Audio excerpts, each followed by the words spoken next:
Hey everybody, welcome to episode 50. That's right, 50 episodes of the Joys of Games podcast. We're recording this just about a week before the Nintendo Switch launches. No big deal. Yes. February 23rd, it's Thursday night, 2017. While we eagerly anticipate the release of Nintendo's newest console, we're going to talk about Xbox, because that only makes sense here at Joys of Games. This is the week of Xbox. I am one of your hosts, Josh Brown. I am joined by the man who promises he's not sick, although his voice may say otherwise, Colin Wheeler. My voice sounds great. What are you talking about? Smooth like butter, my friend. Like butterbeer, right? Like butterbeer. Colin. Yes. We're a week away. So exciting. You've held one in your hand. Yeah, I held one today. That makes me angry. Yeah. Well, it's really funny. So I helped the Nintendo rep set up the display that we have, and basically all the display. display. It was the last thing you wanted to do today.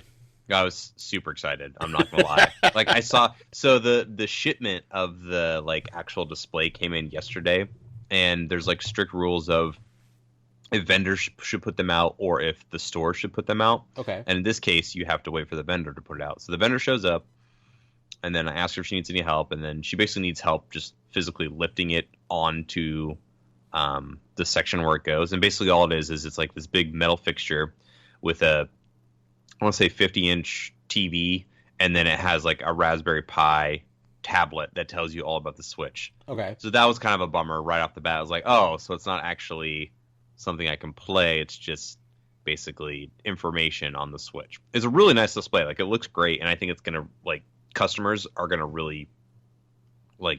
It's a lot more informing than I would say the Wii U stuff is. It needs to be.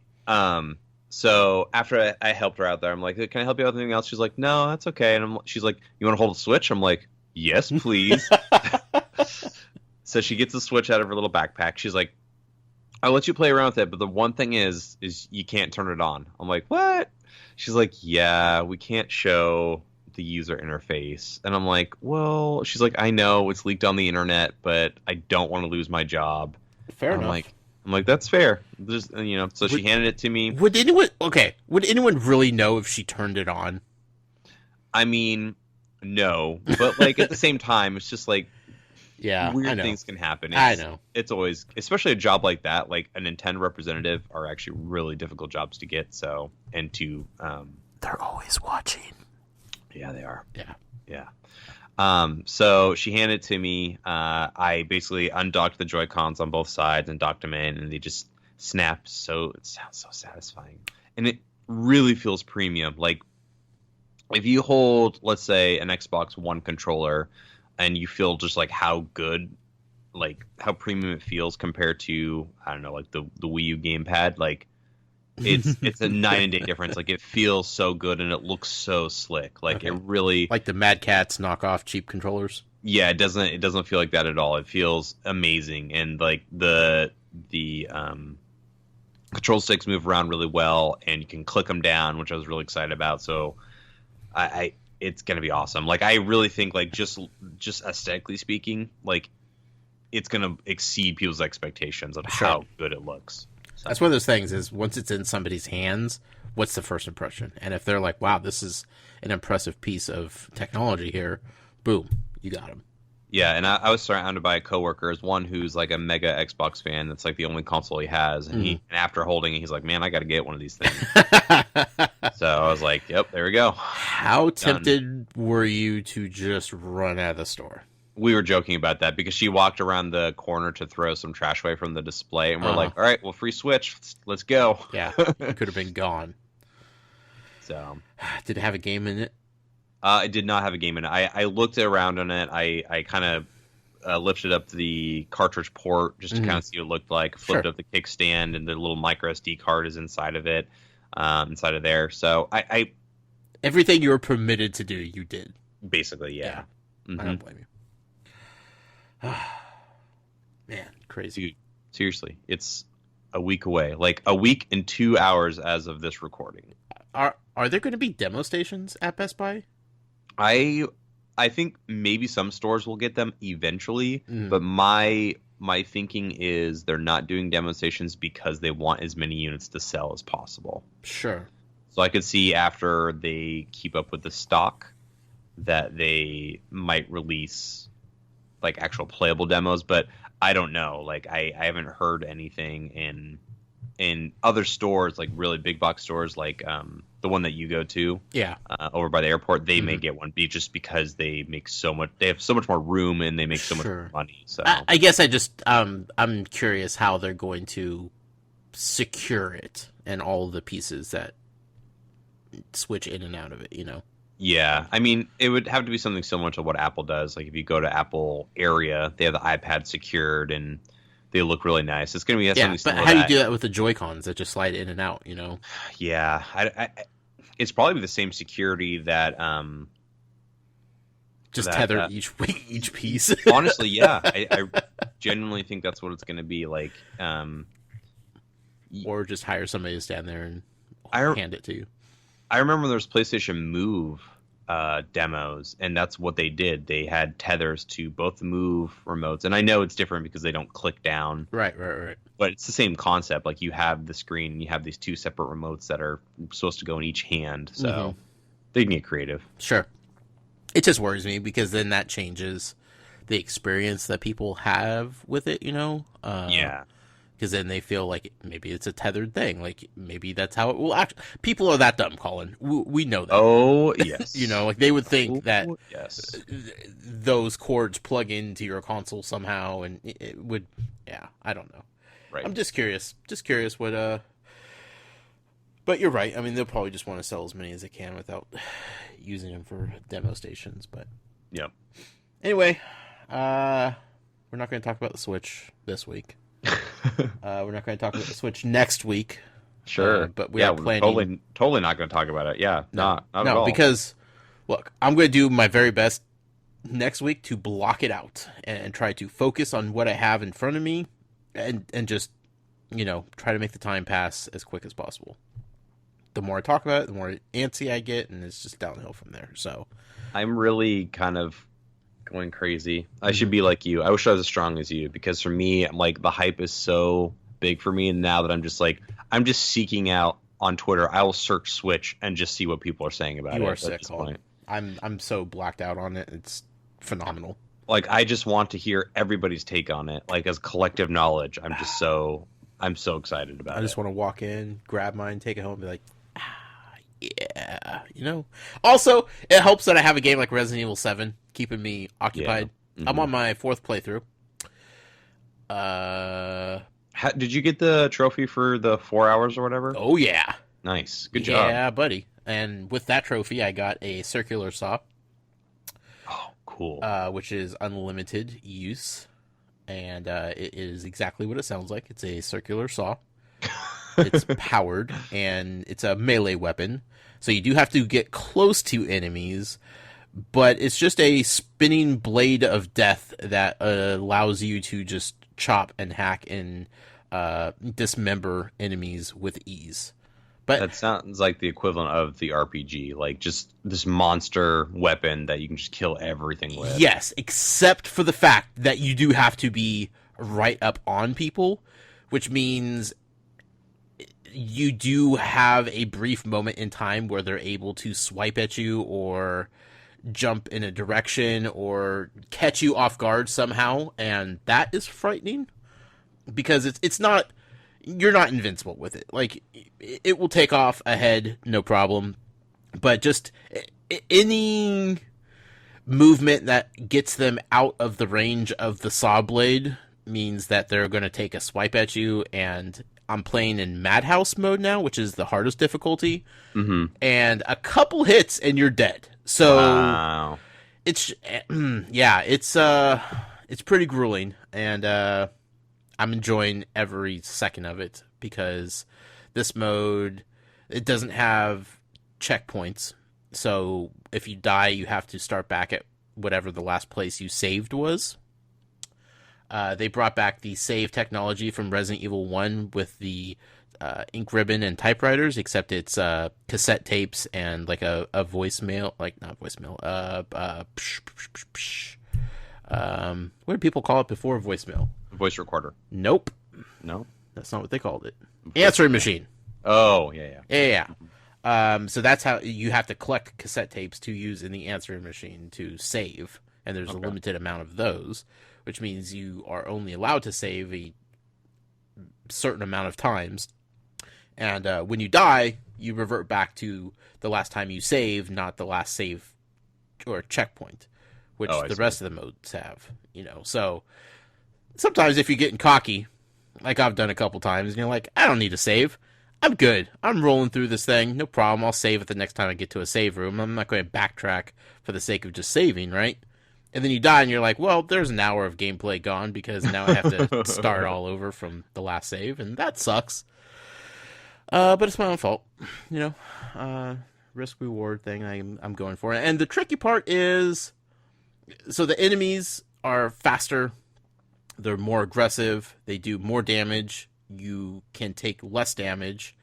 But there's also enemies in places that the other modes don't have enemies.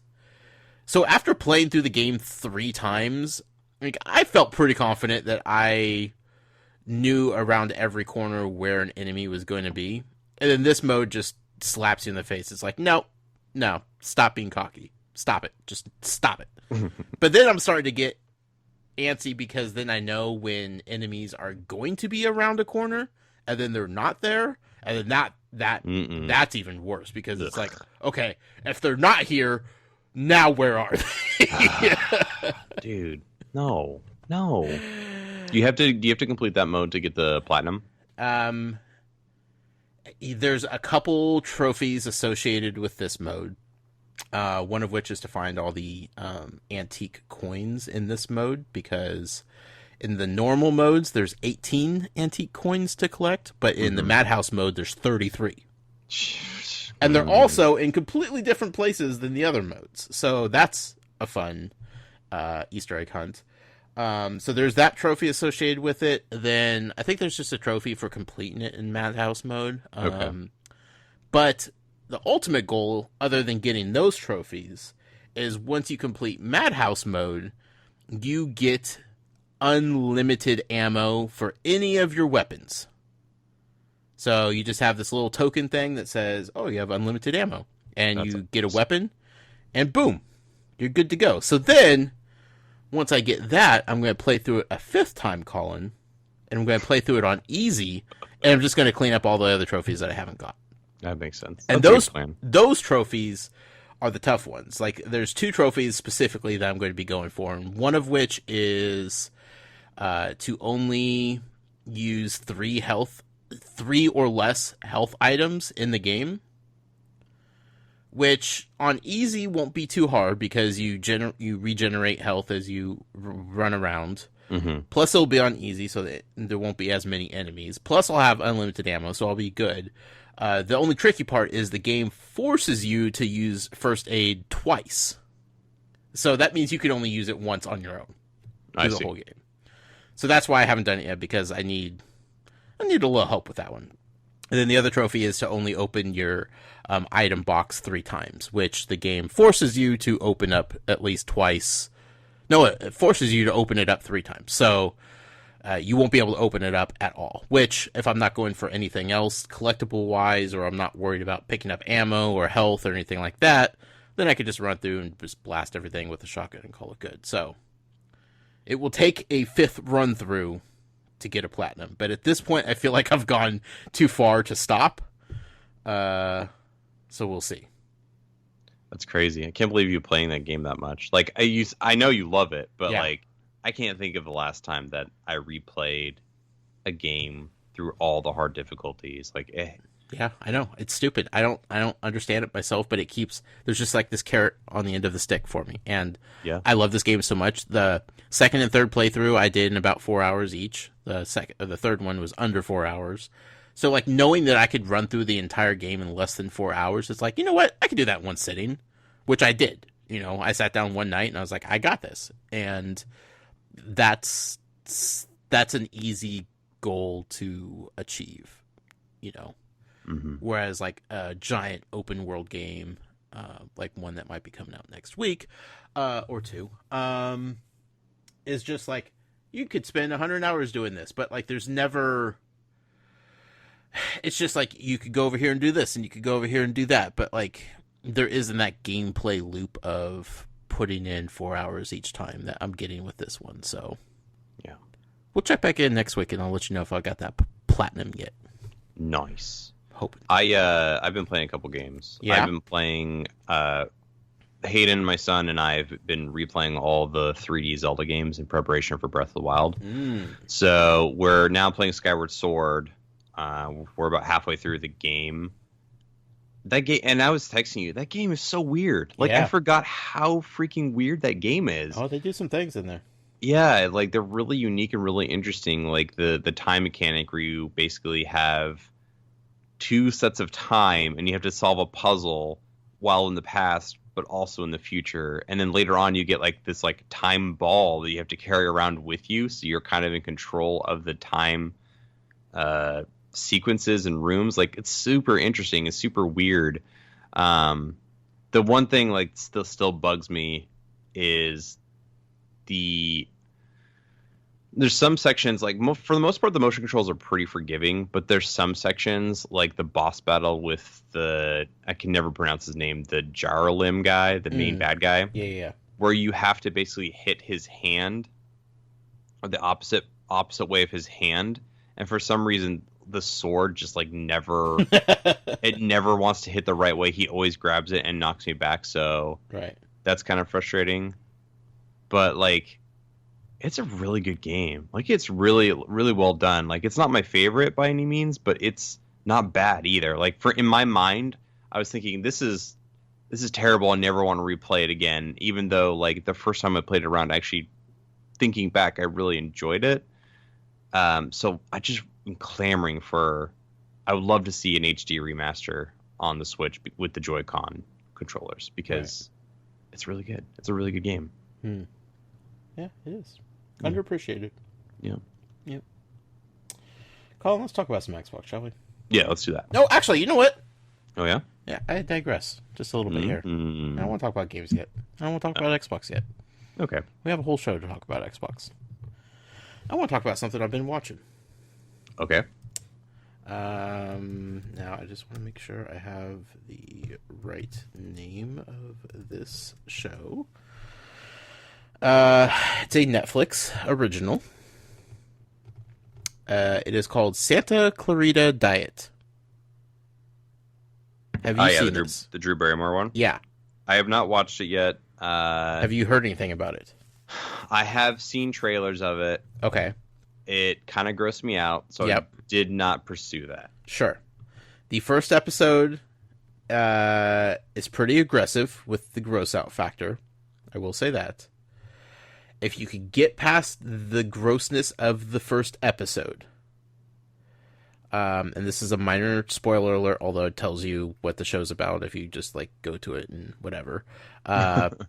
It is probably my favorite zombie story in the last couple of years. Well, it's a zombie show? Yep. Really? Yeah. Cool. All right, I'm Yeah. on board. I thought it was about cannibals, and that's what grossed me out. It's a very modern take on zombies, and modern yet very old school, which I don't want to spoil that part about it, but yeah, zombies. And it's phenomenal. The writing is fantastic. Drew Barrymore hasn't been this good in a while. She's just phenomenal in this show. The entire cast is so good, and the writing is there. The jokes are there, and it's very well done on the grossness factor. You know, like you look at like Walking Dead and you're like, that's some gross stuff, and those are people decaying, and that's some blood and some guts right there, you know, and it looks believable, but in that dirty, gritty way. the stuff in here like definitely looks real too, and in maybe a more disturbing way because it's not like dead and decomposing. So, it's so good though. Yeah. I watched 7 episodes last night, Colin. Dang. Yeah, I was marathoning them. I think they're like 30, 35 minutes each or something, but Netflix, dude. Netflix is the best kind of TV. and It's like it's the best and the worst because it's like it's the best because like you get everything all together all at once. But it's also the worst because you're like, oh man, I gotta wait 2 years for another season. yeah, but then they come up with something else, that Yeah. that fills your time. Like this, I didn't even know this existed until I was like, scrolling through Netflix. I saw ads for it on Netflix, and I'm like, okay, whatever. And then Val came home the other night, and she was like, oh my god, I watched the first episode of the show. You're totally gonna love it. I'm like, oh, okay, but she didn't tell me anything about it still. So then last night I was like, I'm gonna give this a shot, and I was like, oh my god, this is so good. I love it. Yeah, I kind of like that they just drop stuff. That's how it was with the OA for me as well, and I knew nothing about it, and I watched it. Sharon and I marathoned the whole season in like a day and a half. Like it's just awesome. Yep. Netflix is pretty good for that. So I highly recommend everybody go check that out if you are interested at all in the basic premise that I laid out. Zombies, blood and guts, comedy, Drew Barrymore. What more can you ask for? I started a new show as well. Yeah? I watched that Legion show. Oh, right. The X-Men Uh-huh. spin-off show. It was not what I was expecting at all. Like, it is such a weird show in a good way. Oh, okay. So Legion, which I was unfamiliar with the character, but Legion basically has split personality disorder, and each one of his split personalities all have like different types of abilities. And he in the show he doesn't really know how to control it. Right. So it kind of reminded me of. So basically, the premise of the first episode, and this is the only first one. I've only watched the first one. I'm going to actually watch the second one tomorrow.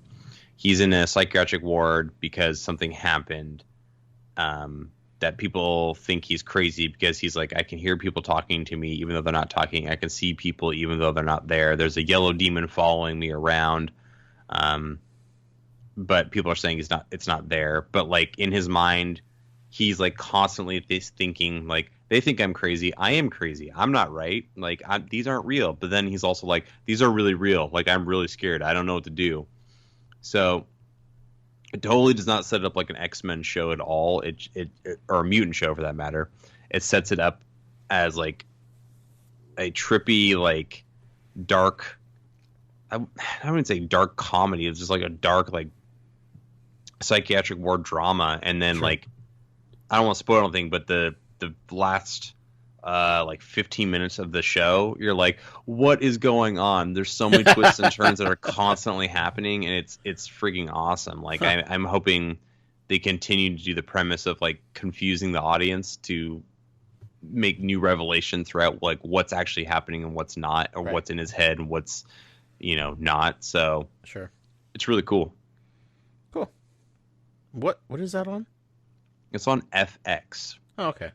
So is it on Hulu then? I don't think it's on Hulu. Does Hulu not have FX shows? I can never remember which. I don't think so. Mm-mm. Yeah. They might though. I don't know. Well, eventually it'll be somewhere I can watch it. Yes. Cool, Colin. Let's talk about Xbox. Oh yeah. Before we get to the new stuff, the good stuff, let's talk about the old good stuff. Let's go back in the day. Talk about an old game known as Burnout 3 Takedown. Yeah, man, it's like the perfect racer ever. Is it? I think it's still my favorite racing game of all time. Wow. So this surprised me when I saw this on the show notes tonight. Okay. I was like, oh, okay. Where's he going with this one? Yeah, man. So besides Mario Kart and F-Zero, I don't really like racing games in general. Sure. Generally, I only buy a racing game around the launch of a console because that's like because there's always one. Yeah, that's all they really have. Like I remember when 360 came out, I want to say it was either Project Gotham or it was Need for Speed. It was one of those. And I was like, yeah, it's fine. I get it. I like it. Whatever. Around the 64, I remember playing Cruisin' USA a lot, which I don't think was a launch title, but I feel like I played it quite a bit around launch. Sure. More than you should have. Yeah, and then PS3, I bought another racing game. I don't remember what it was. But anyway, that's usually what it comes down to. It's like there's really no other option, so I'll just buy a racing game. But when Burnout 3 came out, I remember watching X-Play with Adam Sessler and Morgan Webb, and they were just raving about it on that TV show. And I was like, okay, I have to check this out. So I went and bought it for the original Xbox, and like I was so shocked at how fun it is. Because normally racing games is basically just driving around in a circle. You can do a little bit of damage to the cars, but if it's like a licensed car, they won't let you do damage at all. So it's like pristine cars driving around a track. With Burnout, there's no licensed car, and the goal is just destroy everything. Right. And I didn't play the previous other Burnouts, but from my understanding, Burnout 3 Takedown like iterated perfectly on those ones, and they added like mini games to basically you have to do this amount of destruction with just this one car. So there's like a puzzle element to destroying stuff, but just the crash mode is just so much fun in this game. Like it's so much fun. Crashing into things is pretty fun. I will agree with you. Yep. I can't really argue that point at all, Colin. Mm-hmm. You said another title though that's near and dear to my heart, which might be my favorite racing game. Or at least one that I fell in love with, and I maybe I don't even fully understand why that is. Project Gotham Racing. Yeah, there's a lot of people with affinity for Project Gotham Racing. For me, after playing the Forza games, like I just feel like those games just got outdone. Versus, I feel like Burnout is still pretty unique. They came out with Paradise, which is basically like them taking that concept but making it like a open world style game, which I'm not really.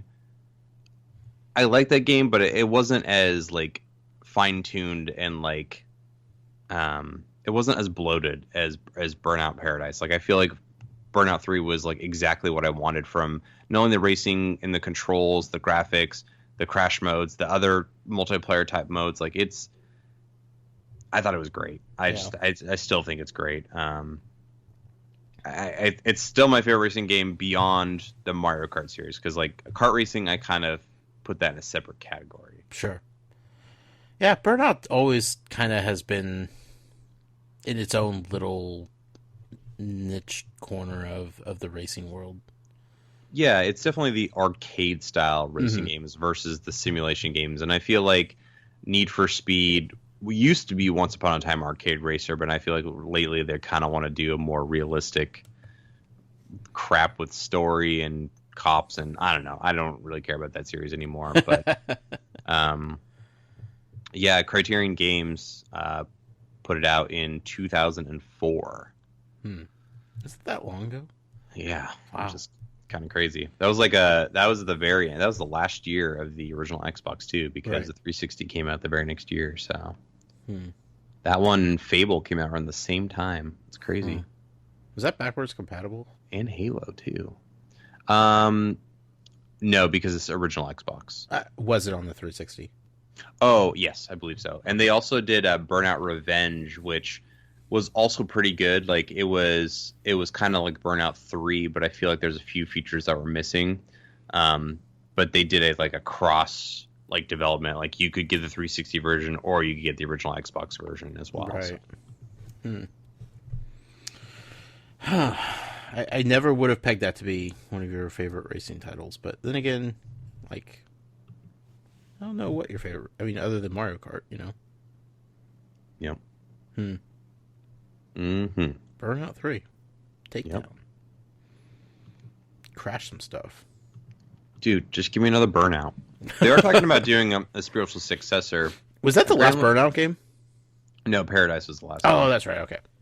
Apparently, the main guys who were at Criterion Games did their own studio, and they're the ones that put out that Dangerous Golf game, which apparently was kind of poorly received, but they said now they're going back to doing a spiritual successor to Burnout, so I'm excited to see what that's going to be. That should be fun. Yeah. Hopefully. Yeah, hopefully. Unless you can crash stuff, right? Yeah, I just want to destroy everything with my car. Just saying, like, Mad and they're Max also style. the guys that did Black, and that was all about destroying everything too. So, like, I that's just right. want them to make a game about destroying everything. Yeah. Xbox news, Colin. Do we have some stuff going on? There's not a whole lot going on right now. You know, we One talked big about thing. What's that? One big thing. One big thing? One big thing going on. I don't know about that. No? No. You don't Well, think it's maybe. a big deal? Well, Microsoft is moving their E3 date to Sunday, right? Yes. Sunday morning. Yeah. Which is kind of... Or Sunday afternoon. I don't know. I don't know how time zones work. It's on Sunday now. I think it's Sunday. I want to say like 2 p.m. Sunday before Bethesda, which Right. is Sunday night. That's all I know.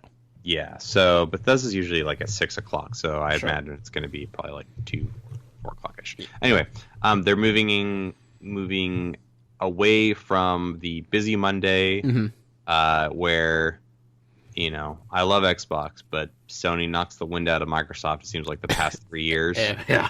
Just- So, Xbox has like a couple hours of like, oh, people are buzzed, people are talking about what's going on and kind of excited, and then Sony comes in and it's like, Xbox who? well, I remember I was watching the kind of funny like stream, and Colin Moriarty basically said that like the Microsoft press conference was flawless. Like he said, there's no way anybody's going to beat this. Right. No way. Yeah. And he's a PlayStation guy. He's saying this about Xbox. And then the PlayStation conference happens, and everyone's like, well, sorry, Microsoft. Spider-Man did it again. Well, it's like, I don't know. I just feel like Microsoft, and I understand why they're doing this, but they keep showing games that are coming out in a couple months. But the problem is a lot of those games have already been shown several times. So they're just not as Boring. exciting. Like you need surprises. Like Rare Replay 2 years ago was my most anticipated Xbox game because it was out of left field. I was like, I love all those games. I cannot wait to replay that. So I just feel like they need to have... Sony shows a game that's in development that won't come out for another 5 years. Yeah, they're showing Death Stranding and Spider-Man, which is just like basically a cutscene demo. But it gets people hyped and buzzed because it's the first time they've even known about it. Totally, and it's totally effective. Like it affects me. Like in me, even in my mind, I'm like, well, it's not coming out until forever, but whatever. Like it's still cool. Like, Right. So it's good that they're moving it because one, they have a lot to go over with the Scorpio and what exactly that is and In what theory. their position is on it. Right? Yeah, because they could technically announce it before E3, but Right. I'm assuming that's the case. Or they could hold it back if something... I mean, they haven't said for sure that they're showing it off at E3. What's his face? Aaron Greenberg, the PR marketing guy. Mm-hmm. He said that's going to be announced or officially. Well, he did say officially announced in 2017. So yeah, you could be right. It could be released next year. I mean, theoretically, there's this, possibility that they saw what happened with the PS4 Pro, and since the launch of that, they went back to the drawing board maybe a little bit and have been trying to recalibrate their strategy with this thing. Yeah, I definitely see what you're saying there. I think it's actually greatly to their benefit to see Sony's blunder with the Pro. Yeah. Not only in the way they unveiled it, but just in the overall, like, What it is. Well, yeah, what it is, developers don't really like that they have to develop for the Pro. They don't see it as a big enough leap to necessarily put like patches and stuff into it. Right. So I think after that blunder, I bet you they're talking with a lot of developers and they're trying to figure out how do you message this thing, because that's going to be the most difficult thing for them is, hey, it's a 4K Xbox One. People will be like, oh, okay. Yeah. Like 5% of us have a 4K TV. Cool. I don't give a crap. Just like the PS4 Pro. Right. Or they could be like, this is the Xbox and not called Xbox One, and just be like all your 360 games, all your Xbox One games, and now all the new games are all going to be available all on one system. Right. Like they could position it that way. Sure. I'm just saying, there's like a 95% chance that they do show off the Scorpion, and that's, they have the entire pretty much E3 just focused on that. But I'm also saying there's a slim chance that maybe they don't show it at E3. Maybe they announce that they're going to do an Xbox fan weekend like Sony's been doing. Yeah. And then that will be like the big reveal, because that will be speaking to the Xbox fans specifically. So who knows? Who knows what they're doing? Who knows what they're up to? Most likely, yes, they will be talking about the Scorpio. Yeah, I think they should do that. I think you're right, but I don't know. I honestly think I think last year they did a really like elegant job about mixing hardware and software. Like they revealed the Slim at the very beginning, and then they had the little like stinger at the end about the Scorpio. Like, and then they had lots of games. Yeah, lots of games in between. The conference. I thought it was really well done. So hopefully they'll do something similar to that. I definitely don't want a 90-minute press conference to be half just talking about the hardware. Like, I want to know what games are happening, because I was talking to you just the other day about like how like kind of aggravated I'm getting with Microsoft this generation, because I don't feel like they're developing any games that are non-sequels that speak to me. Sure. Besides Sunset Overdrive, like that was the only new IP that I was like, yes, this is amazing. I love this so much. It can only happen on Xbox, because like the games that I've enjoyed are sequels. They're Gears of War 4, they're Halo 5, Halo Wars 2. I just feel like with PlayStation, and they even have a limited amount of exclusives, but I've bought more exclusives on that system. I bought Bloodborne. I want to get Horizon. Well, even like with PlayStation, the funny thing is like they have exclusives that they don't even market as being exclusive, like Until Dawn, Neo. Like they've had several exclusives that are just like, whatever, it's a PlayStation game. Right. Neo is selling has already sold 1 million copies, which is insane, because that like that just dropped. Like it's been in development forever. People have heard about it, but like it just dropped and just exploded. Yeah. Nier Automata is another one that Platinum's developing, and like I haven't seen much about that one either, but like that's exciting. Last Guardian was great. Like there's Uncharted's great. Last of Us 2. Sure. Like there's a lot of stuff on there that I just feel like no, it's speaking to me more as a gamer, and I really want Microsoft. Like the only game that they announced that sounded really cool that wasn't a sequel was Scalebound. Well, look what happened with that. Like I don't know what to do here. Like it upsets me, because like I just have nothing. Yeah, we need more Sunset Overdrives in this world. Yeah, we need more unique experiences, and I just don't know. Oh, I'll take it back. Ori and the Blind Forest was really good too, but that wasn't like a AAA. That was more like an independent game. But, they didn't hype it up and lean on it in any way, shape, or form. Yeah, so it's just frustrating. I that's why I'm hoping this year is the year that they've been holding back, and they're like, okay, here's all this stuff. Here's what Sea of Thieves is. It's coming out. Give us some new stuff. Like, look at Horizon Zero Dawn. Like, that's a brand new IP, and people were losing their minds before it because they're just, like, so excited to be in this new world, Yeah, and I would argue, like, No Man's Sky is another example, too. Like, it didn't turn out as well as everybody wanted. But people were excited for something new. So interesting. You're like, what is that? Like, the game, when you see a trailer and you're immediately intrigued and you, like, think about it afterwards, you're like, wait, what did I just watch? Like, those are the games that you need to have in your system, because it constantly gets people curious and gets people talking, and that's where the hype builds. Right. Recore had the chance to do it. Yeah, and I think with Recore, like, they were excited about it, and then they realized what it was shaping up to be, and they're like, we're just going to poop this out and walk away. Yeah, they just forget about the stuff. I was, I listen to a lot of game journalists and reviewers, and they're all like, man, if this game just had like another 6 months, it would have been phenomenal. Right. And that's what I can't help but wonder about Scalebound. Like, how close were they really? And why was the plug pulled? Like, you couldn't find another developer to maybe like finish it or just, push through it. And even if you have to delay it a year or two, like, really, you're just totally abandoning the whole thing. It's just that broken. Yeah, I mean, I don't really know the situation. It could be like Last Guardian took, really... 15 years? Yeah, that's... I mean, I'm not saying it was the best thing ever, but by the time it came out, people were just like, their jaws were on the floor that they were holding that game. Like, yeah, because it took so long, not because it was like the best game ever, but it's just like they had a moment. Right. I don't know. Yeah. Microsoft, let's do it Sunday. Let's have it's maybe they will have stuff that will be further explained on the Bethesda, conference later on that night. Right. Maybe they have like a Bethesda bombshell to announce. Yeah. Which would be great. Like, that would be fantastic. Let's do it. I think they're... If I had to...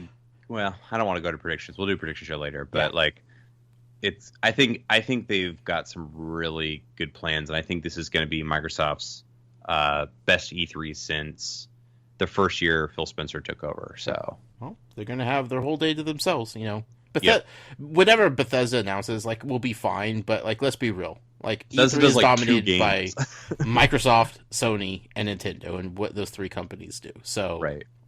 If they could space themselves out between them and Sony by over 24 hours, that gives them a 24-hour news cycle to really dominate the headlines, and that's what Xbox needs. So, good on them for making that decision. Yeah, super smart. Yeah. So smart. So. Yeah. But that's months away, Colin. I know. Months and months away. And you know what? All this other news, I don't even want to talk about. Aw. Do you really want to? No, that's fine. Okay. Because I want to talk about something else. Okay. I want to talk about a game that you've been playing. It's a game that you're enjoying, from what I understand. Oh, yeah. Again, the sad part is, I don't feel like there was a marketing push in the least from Microsoft for this game. I disagree. Really? Yeah, if you go on any, not only was it on YouTube, on basically every YouTube ad that I watched, it was on IGN, it was on TV during The Walking Dead. There was a lot of previews for this thing, but when did those start? A couple weeks before it came out. Okay, that other than being in the know that this was happening. It didn't feel like anybody was really talking about it other than the context of, is this really happening? I forgot this was coming out. I think you and I even had that conversation. I totally forgot Halo Wars 2 was coming out in middle of February. So the marketing picked up at the end, but I don't know. It was weird that Microsoft didn't push it earlier than that and just constantly remind people, hey, this game's coming out in the spring. Yeah, I think it's tough because the genre that it's in, and the reason why this sequel happened is, honestly, I think it's just because Phil Spencer loves it. Because the original game, I think lifetime sales only sold 2 million, which 2 million's a lot, but not for at the time AAA RTS style game, especially nothing with Halo on it. Yeah, and if you look at the trailers for this game, or the advertising they've been doing, they're hilarious. I don't know if you've checked them out, but it's basically a live action, and it has this giant brute and this human colonel, basically just doing mundane things, like them being on an airplane, and the brute has his hand over the shared armrest. Mm-hmm.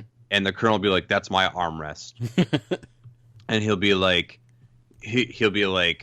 "Well, finders keepers" type of thing. And then he waits till he falls asleep, and then does something to distract him, and then puts his arm over the armrest, and he's like, "Mission accomplished." It's just silly things like that. So marketing is really funny and really good, but I don't really think it reflects the game in any way. I don't think anybody would understand, oh, this is a Halo game. This looks like a giant monkey and a military guy. Sure. Which, again, you're marketing to your crowd that is already going to be interested in buying it. But, where's the push for reaching out beyond that? Yeah. I don't know. But let's talk about the hardcore are going to buy this game. Yeah, the game's great. If you play the original game, and you remember the fantastic controls on a console for Mhm. RTS. It's really hard, and they nailed it again in this one. The story is actually really interesting. The story has it takes place, I want to say 27 or 28 years after the first Halo Wars. So this is after the Covenant War has ended. So Master Chief, destroyed the Ark, and floats off into space. And this takes place basically before Halo 4. Okay. And the people that were in the ship from the first one had been in cryostasis for 28 years. Their AI that was controlling the ship, she basically shuts herself down because after 7 years in the Halo universe, AIs go rampant, which basically just makes them go crazy, kind of like what Cortana did. Sure. And so there's no AI, so they wake up 28 years later. They're like, oh, I don't know what's going on. They're at this installation that looks a lot like another Ark with a Halo ring. And they're like, okay, why, what's going on here? And they basically, right, they get a distress call from this installation. So they go down there, and it's an AI, and the AI is basically like, holy crap, all my men are dead, all this bad stuff happened. Don't challenge this guy, this big bad guy. Right. And then they go in this sweet cutscene. It's done by Blur Studios, who did the cutscenes the first one. They did the cutscenes for Halo 2 Anniversary. Like, I seriously just want a Halo animated series with these guys. Like, it's just incredible.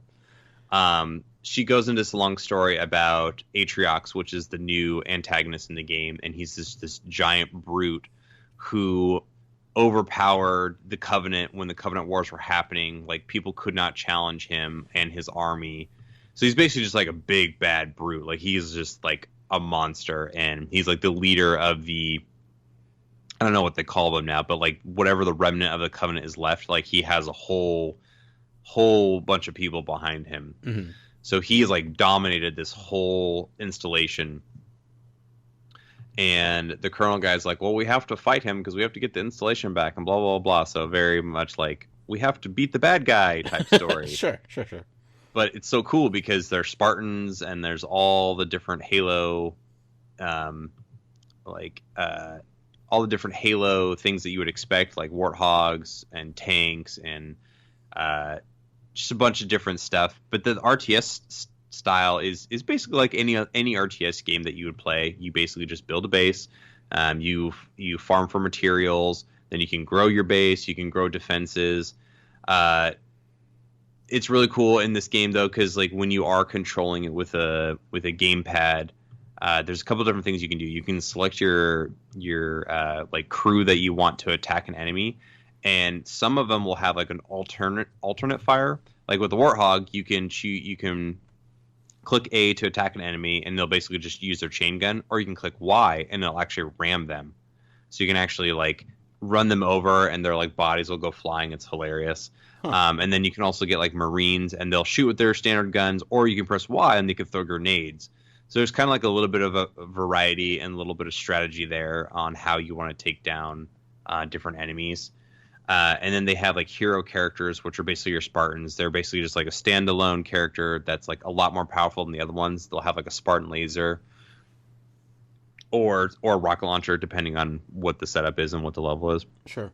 But it's interesting in this game because it's definitely like a narrative-focused game in the way that most Halo games, I feel like, are very grandiose. Like, you're going to planet to planet, you're doing all this different stuff. In this game, you are in the installation, like, the entire time. Like, the entire game takes place with Atriox and I think the ship is called the Spirit of Fire, so the Marines on the Spirit of Fire. Okay. And the new AI that they introduce, I want to say her name is Isabel. She's actually really cool. Like, she's a great stand-in for Cortana. Not as snarky as Cortana, more like that's the best Cortana. Yeah, Cortana's pretty snarky. She's a lot more sympathetic and empathetic for all these guys because she doesn't want these people to die like her last crew died. Like, she watched all of her crew die. So okay, it's really cool. Like, I'm really digging it. I don't know what the like plot twist is. There's something that's like churning in the background. I haven't gotten far enough yet to figure out what is happening. Sure. But I'm really loving it. Like it's also Xbox Play Anywhere, so you can play this on PC. If you buy digitally, you can have it on PC and Xbox One. I will say though, I played co-op with my dad because you can play the entire game co-op campaign, which is pretty cool in an RTS. Yeah. But you cannot do cross platforms, which kind of bummed me out because I really wanted to play my PC because it looks better, sounds better, etc. Sure, sure. But you can only play it with other Xbox players, or PC players can only play with other PC players. So, but I have not touched the multiplayer at all beyond co-op. I probably won't. It's not multiplayer RTS is just not my thing. So. Right. Now, are you usually a fan of this genre, or is it just the Halo Wars that you're attracted to? Yeah, it's definitely the Halo Wars thing. Growing up, I played Age of Empires with my dad a whole bunch, but I never really cared about that genre up until when the first Halo Wars came out. And at that time, I was like super hardcore into Halo. I'll absorb Halo anything. So when they announced Halo Wars 2, like I was excited, but I was also kind of like, oh, that's right. I remember that game. I remember Halo Wars. Right.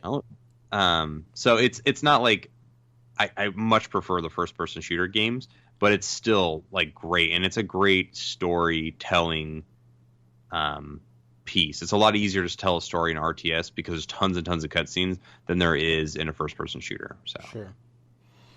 Now here's the tough question: is this a game that just Halo fans will enjoy? Do you think there's a market for the non-traditional Halo fans with this game? Do you think if you've never played an RTS before, you could get into this game? Because it's a very intimidating to walk into a game like this not knowing what you're getting into. Yeah, so this game is a very easy RTS to get into. If you are a hardcore RTS person who plays like StarCraft every day and plays like Total War and all those RTSs, I will say that Halo Wars 2 is fairly limited in what it's doing, and a lot of that is design philosophy around the control pad. Because if they made a super complex RTS game, you couldn't really put that on a controller. Okay. That's why you typically don't see RTSs on console. So it's a very simplistic RTS, but like the strategy and depth is still there. It's just what you can do. You can't do as much as you can in, like, say, a StarCraft game. Okay. Well, I will say that this game is not for me. I didn't. The first Halo Wars didn't click with me at all. I tried it. I used to play Command and Conquer back in the day, so it's not the genre that I'm intimidated by. It just, for some reason, Halo Wars didn't click, and I don't know. This one isn't speaking to my soul, you know. That's fair. I'm glad you're liking it though, and from what I've heard, anybody that has played it has enjoyed it. My concern is that enough people aren't playing it though. Yeah, I mean, we'll see. I think it's one of the things that it'll have legs in the long run. I don't think it's going to be like a crazy seller. My guess is it'll probably sell just as much as the first Halo Wars, so probably like a million and a half. Yeah.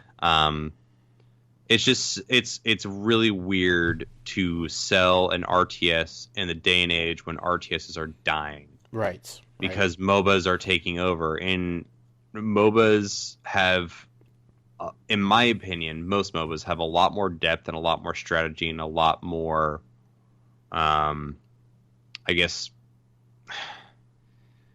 there's a lot more to do, which is kind of weird to say because you're just typically with MOBAs, you're playing on one map, but they have like a bazillion characters and each character does different things. So there's a lot of different things to learn and different things to do in that way versus Halo Wars 2. Once I complete the 8 or so hour campaign, I probably won't go back and replay this for a while, if at all. Right. Like, I'm happy with that 8 hours that I get, but like I don't feel clamming to go back to it. Versus like I'll play a game like Dota, and you can play that for thousands of hours and you get a different experience every single time you play it. So, so I'm glad this game exists. I think it'll be probably the last one in the series. Sure. If I had to guess. Yeah. Because I don't think this one's going to set the world on fire. But has nothing to do against the game. Just has to do with the times. The market. Yep. Yeah. Fair enough. I'm glad you're enjoying it, though, Colin. I really am. It's. I'm sure it's holding you over until that one little console comes out next week. Never heard of it. Me neither. Man, oh man, Colin. I think it's about a show. Yeah. Winding down February. March. Oh, I saw that Evolve is going to be Games with Gold. Yeah, Evolve's gonna be Games with Gold. That's weird. Yeah. That's cool. Yeah. It probably should have happened about a year ago. Yeah. Probably. But here's the thing. Like, by doing this, like, I'm sure if you were to buy Evolve, like, right now, there's nobody playing. Right. Right. But you give it away for free, all of a sudden, there's this entire install base that has now theoretically downloaded it and wants to at least check it out. So, I mean, we know there's probably not going to be another Evolve. We know this is probably a one-and-done thing. Like, this feels like one last hurrah for people to play this game and kind of enjoy it, see what it was all about, and still feel like they can experience the game with other people the way it's intended to be. Yeah. So that's exciting. Yeah, for sure. I mean, sure, give it away for free. It should be fun. Also, everybody who's listening, if they're listening before March, before next week, download Force Unleashed. It's free. Yes, yeah. It's a great game. Takes place between episode 3 and episode 4. It's a really cool, like, expanded universe story, and the game was really fun. Like, the combat was awesome. Like, it was really cool. Yeah, definitely. I agree. Colin, next week we'll rotate over to the week of PlayStation. Yep. That's gonna be fun. We have some things to talk about. Mm-hmm. But we are just biding our time right now until the Switch releases. Let's not kid ourselves here. Yeah. We are planning on doing the etc. episode all about the Nintendo Switch, mainly the hardware, mainly the overall experience with it, the controllers, the peripherals, everything about the Switch that isn't a specific game. I think we're going to try to cover in the etc. episode. Mm-hmm. And then the following week will be the week of Nintendo, which, spoiler alert, we'll probably be talking about Zelda. So, just to kind of give you an update as far as what's happening in the next few weeks with the Switch is concerned. So, next week, though, is PlayStation. And I have a funny feeling might be talking about a little game called Resident Evil 7. Probably. Again. Yeah. Or Horizon Zero Dawn. Oh, I've never heard of that. Which also comes out next week. It depends. We might even save it just because I don't know how much time I'll be able to get into it. Yeah, I also heard that everybody hates that game, so... Yeah, it's probably a bad game. We should probably not talk about it. Pretty bad. We should probably talk about Knack. Oh, yeah. Let's talk about Knack. Yeah. Nick Knack, Patty Back. You still need to borrow it from me. Give a dog a bone. Did you buy it for $5 that one day when you said you were going to? No. You're a monster. It's going to be free. You're a monster. It's going to be free. I'm going to hold out. It's going to be free. Oh, goodness, Colin. Well, thank you for a fantastic show, my friend. Where can people find you at? They can find me on the Twitters at PDX_geek. The Twitters. You could find me on Twitter, of course, at The Noise with a Y. You could also follow the show at Joys of Games. You could email us, joysofgames@gmail.com. Everything we do is hosted at the website, toysforgames.com. And if you'd like to support us and what we are doing for you guys, you could do so on Patreon, patreon.com/toysforgames. Colin, my man, have a fantastic weekend. Yeah. Hope everybody out there has a good weekend as well. And go out there, play some games, enjoy them, and hold your breath until the Switch comes out. Next Friday, March 3rd. It's a week away. Good night.